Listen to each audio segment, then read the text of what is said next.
Ropeway মজাটো কেনেকুৱা লাগিলে আজি? ৰোপৱে মজাটো ভয় লাগিলে অলপ। ভয় লাগিলে ভাল লাগিলে কিন্তু ফাৰ্ষ্ট টাইম আহিছোঁ না। ফাৰ্ষ্ট টাইম মোৰ জীৱনত ফাৰ্ষ্ট টাইম। ফাইনেলি পहुঁচ গিয়া বাপচ নৰ্থ গুৱাহাটী।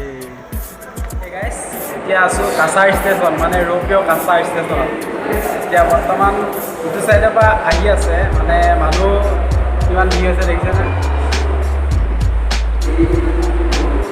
সেইবাবে এতিয়া মানে ইয়াত কৰোণা ডিষ্টেঞ্চটো পূৰা মনা হৈছে মানে সেইকাৰণে আঁতৰে বহা হৈছে বা আঁতৰে মানে চবৰে মাস্ক পৰিধান কৰিব দিছে, সেইটো ভাল কাম কৰিছে। এতিয়া এইটো হ'ল দক্ষিণ গুৱাহাটীৰ কাছাৰ ষ্টেচন। এইটো ষ্টেচনৰ পৰা নৰ্থ গুৱাহাটীলৈ ৰোপৱে যোগেদি যাব পাৰি আৰু ফেৰী যোগেদিও যাব পাৰি আৰু ওচৰতে আছে 4 লাইন। সকলো ধৰণৰ উপলব্ধ আছে ইয়াত। আপোনালোকে আহিলে ইয়াৰ পৰাই যাব, সুবিধাটো বেছি। এইটো হ'ল আমাৰ প্ৰাঞ্জল মহন। ই এতিয়া মানে টিকেট কাটিবলৈ গৈছে, টিকেট কাটিছে ই। হাতত কেমেৰা, মাস্ক এনেকৈ টিকেট কাটিব লাগে। টিকেট কাটিবলৈ আপোনালোকে 5জনকৈ থাকে, বাকীকেইজন বাহিৰত মানে 5জনকৈ লাইন হ'ব লাগিব। তাৰপিছত ধুনীয়াকৈ টিকেট কাটি ৰোপৱেলৈ প্ৰৱেশ কৰিবলৈ ছিষ্টেম মতে কাম হৈ গৈ থাকে আৰু এতিয়া সুন্দৰমতে লাইন পাতি আছে। ইয়াত আৰু এটা কথা মন কৰিবলগীয়া, ইয়াত মাস্ক পৰিধান কৰিবই লাগিব। মাস্ক পৰিধান কৰাটো অনিবাৰ্য, নহ'লে টিকেট নিদিব। তো ফাইনেলি দক্ষিণ গুৱাহাটীৰ পৰা উত্তৰ গুৱাহাটীলৈ বুলি ৰাওনা হ'লোঁ। তো গৈ থাকোঁ। ঐ ড্ৰাইভাৰ গিয়া লগা জল্দি। আৰু এটা দৃশ্যাংশ দেখাম আপোনালোকক। এইটো হ'ল ৰোপৱে ষ্টেচন।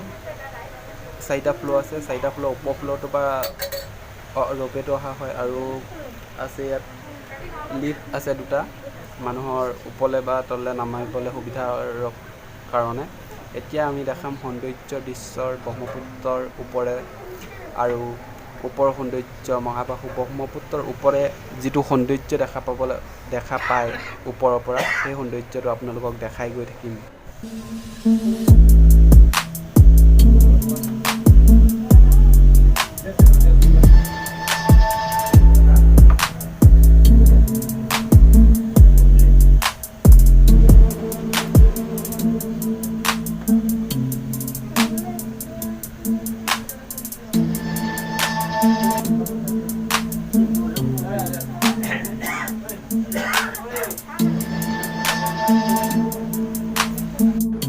আটাইতকৈ মজা দৃশ্যটো এইটো হ'ল কি, ৰোপৱে ওপৰৰ পৰা চাবলৈ হ'লে উমানন্দ মন্দিৰটো ওপৰৰ পৰা চাই বহুত এটা সৌন্দৰ্য লাগে।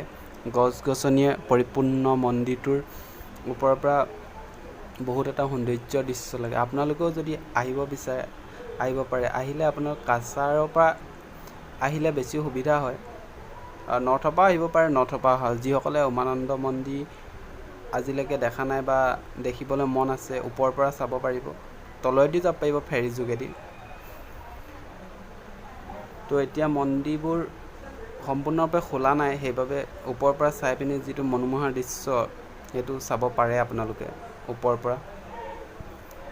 তো আজি এই ওপৰৰ দৃশ্যটো কেনেকুৱা লাগিছে এটা কমেণ্ট কৰি জনাবচোন।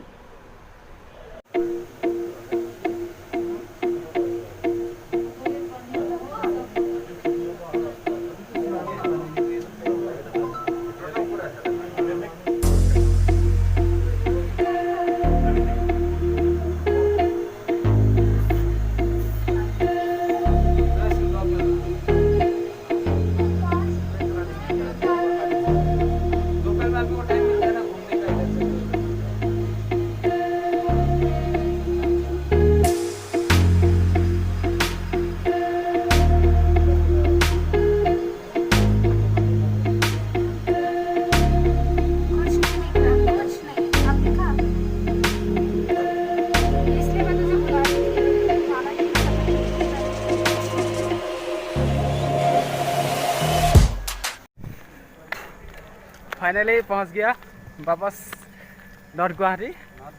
साउथ गुवाहाटी तक गया था और वापस आ गया। अभी मोटरसाइकिल नहीं मो অভি চিকটি স্কুটি আছে স্কুটি নিবলৈ আহিছোঁ